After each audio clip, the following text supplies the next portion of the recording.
Hello everyone. आज हम बात करेंगे कैरेक्टरिस्टिक स्ट्रेंथ ऑफ कंक्रीट और हम कुछ इसका एक्सेप्टेंस क्राइटेरिया भी देखेंगे as per IS 456/2000। It's very important and interesting topic. तो कैरेक्टरिस्टिक स्ट्रेंथ हम पहले देखते हैं। तो ये होता क्या है, हम बार बार कहते हैं, जैसे जब भी हम कंक्रीट के ग्रेड का नाम लेते हैं, जैसे M20 ले लो मैं, या जैसे हमें पहले ही पता है कि मिनिमम ग्रेड ऑफ कंक्रीट हम RCC में एज पर IS कितना यूज़ करते हैं, दैट इज़ M20 डन। और M20 हो गया या M25 हो गया या M30 हो गया। M हमें पता है कि M का मतलब है मिक्स, एंड 20 का मतलब भी हमें पता है कि इसका मतलब है characteristic strength of concrete. But now let us see what is this characteristic strength of concrete. मैं आपको सिंपल वर्ड्स में बताऊंगा। हम एज्यूम करते हैं कि हमारे पास M20 है, ठीक है।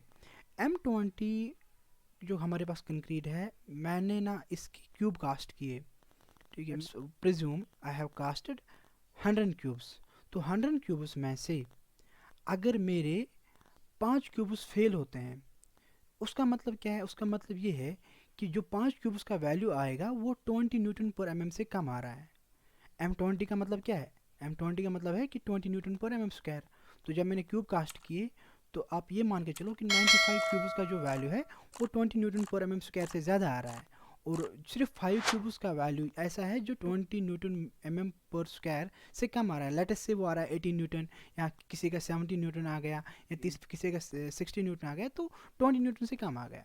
तो हम ये कह सकते हैं कि अगर ऐसी कंडीशन रही कि सिर्फ 5 क्यूब्स फेल हो गए, हमारे 100 क्यूब्स में से 5 क्यूब्स फेल हो गए, 5 क्यूब्स का वैल्यू 20 न्यूटन mm से कम आया, और 95 क्यूब्स का वैल्यू 20 न्यूटन mm से ज़्यादा आ गया, तो हम उस कंडीशन में क्या कहेंगे? उस कंडीशन में हम ये कहेंगे कि ये जो हमारा कंक्रीट है, M20 का कंक्रीट है, इसने अचीव किया अपनी कैरेक्टरिस्टिक स्ट्रेंथ को। ये केस भी हो सकता है कि अगर हमारे 100 क्यूब्स में से 6 क्यूब्स ऐसे हुए, या 5 से ज़्यादा क्यूब्स ऐसे हुए जिनका 28 स्ट्रेंथ 20 न्यूटन पर mm स्क्वायर से कम आ गया। 6 क्यूब्स का, अगर 6 क्यूब्स का 20 न्यूटन से mm से कम आ गया, तो 94 क्यूब्स पास हो गए जिनका स्ट्रेंथ 20 न्यूटन mm से ज़्यादा हो गया। तो इस केस में हम कहेंगे कि इसने अपना कैरेक्टरिस्टिक स्ट्रेंथ अचीव नहीं किया। तो कैरेक्टरिस्टिक स्ट्रेंथ का मतलब यही होता है कि it is defined as the strength of a concrete which is not more than 5% of the test result as expected to fall.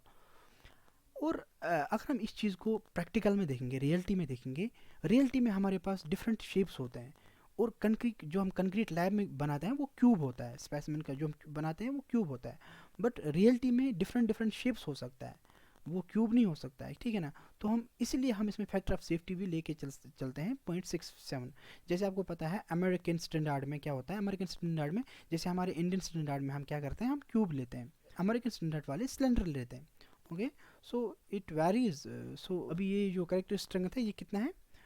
0.67 FCK मतलब character strength of concrete. Done.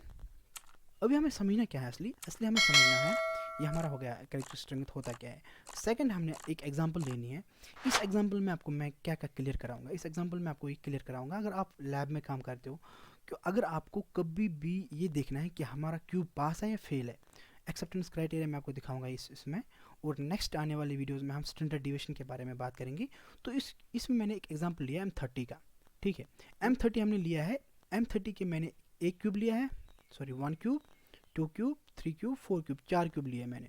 एक क्यूब का strength आया आफ्टर 28 डेज 35.4 न्यूटन पर mm square, दूसरे का 27.9, तीसरे का 38, fourth का 40।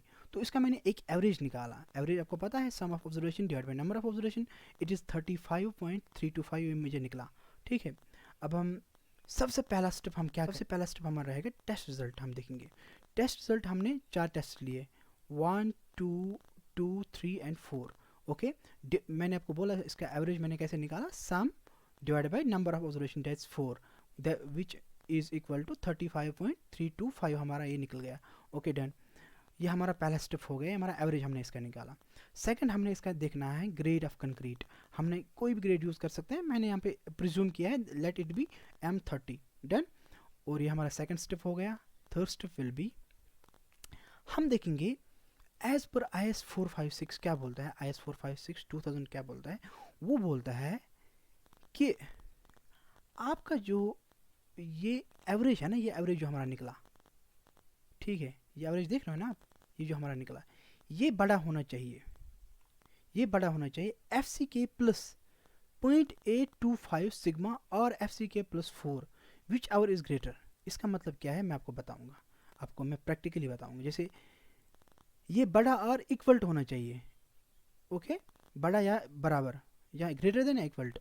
एफ सी के हमारा क्या है 30, डन, प्लस 0.852 सिग्मा, सिग्मा होता है हमारा स्टैंडर्ड डिविएशन। मैंने यहाँ पे 0.852 इंटू सिग्मा के बदले मैंने 5 लिखा, ये 5 कहाँ से आया I will tell you first. तो let us go to I S, ये आई एस 456 2000 है, पेज नंबर 30 है। इसमें ये क्या कहता है, ये कहता है कि अगर ग्रेड है M15, ठीक है, तो हम उसमें उस टाइम क्या यूज़ करेंगे, एफ सी के प्लस 0.825 इंटू सिग्मा, डन, और एफ सी के प्लस 3, ये दोनों में जो बड़ा होगा वो हम ले लेंगे, पहले आप ये याद रखो, किसके लिए, M15 के लिए। और M20 और एबो के लिए हम क्या यूज़ करेंगे, एफ सी के plus 0.825 into sigma standard deviation, और एफ सी के प्लस 4, ये दोनों सेम है, सिर्फ एक वेरिएशन है, यहाँ पे हम एफ सी के प्लस 3 लेते हैं, यहाँ पे हम एफ सी के प्लस 4 लेते हैं, M20 और एबो, ठीक है। एक क्लियर हो गया जो मैंने आपको फार्मूला दिखाया। दूसरे आपको मैं बताऊंगा स्टैंडर्ड डिविएशन, स्टैंडर्ड डिविएशन इसके बारे में हम आगे देख लेंगे अच्छी तरह से। स्टैंडर्ड डिविएशन IS 456 2000 क्या बोलता है कि ये बोलता है एज्यूम स्टैंडर्ड डिविएशन क्या होगा एक ग्रेड ऑफ कंक्रीट की। ये बोलता है अगर ग्रेड ऑफ कंक्रीट M10 से M15 है तो वो 3.5 रहेगा, और अगर M20 से M25 है then it will be 4 if the standard deviation is, if the grade of concrete is 30 to 50।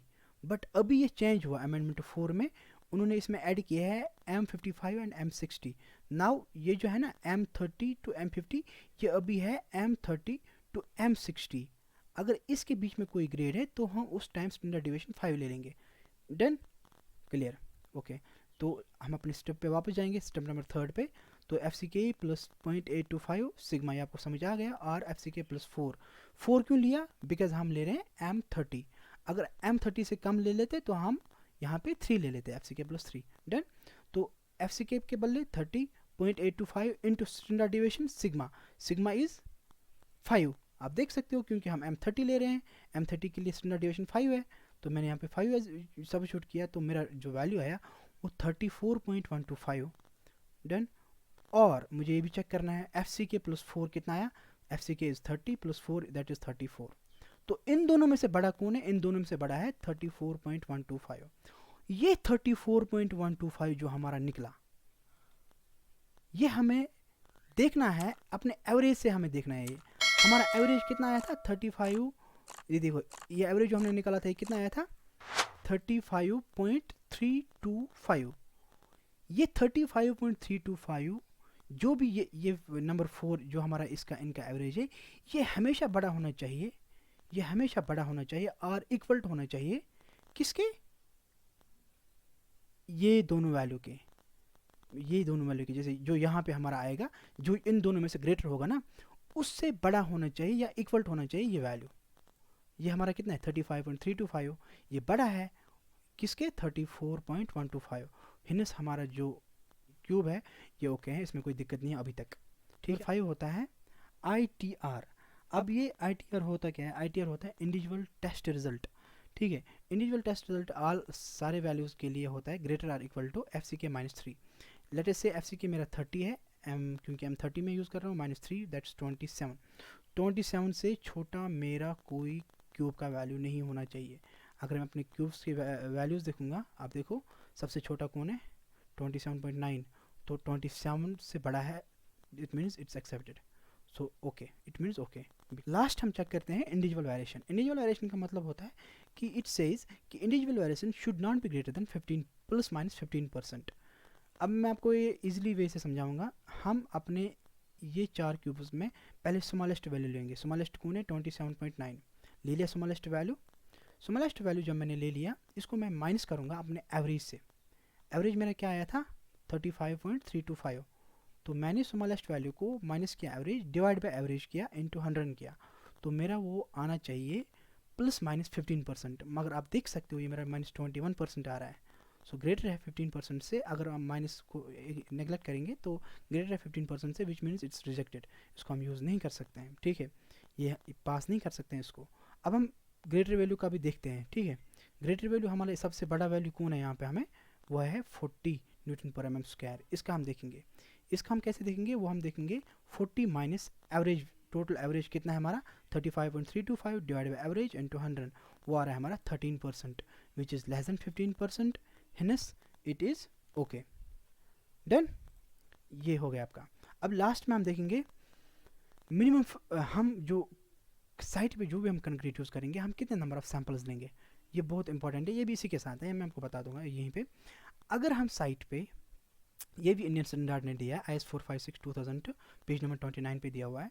अगर हम टेस्ट स्पेसिमेन, हम नंबर ऑफ सैम्पल्स हम कितना ले लेंगे क्यूब का, ठीक है, वो मैं बताऊंगा आपको। देखो एक सैम्पल में जनरली हम क्या करते हैं, 6 से 8 क्यूब हम उसमें कास्ट करते हैं एक सैम्पल में, जनरल में मैं बोलता हूँ। लेट अस से हम 6 क्यूब बोलेंगे एक सैम्पल में हम लेते हैं। अगर मेरे साइट पे 1 से 5 एम क्यूब कंक्रीट कास्ट हो रहा है या कंक्रीट है 1 से 5 एम क्यूब तक अगर है, तो हमें मुझे एक सैंपल लेना है। एक सैंपल का मतलब क्या है, 6 क्यूब्स मुझे कास्ट करना है, ठीक है।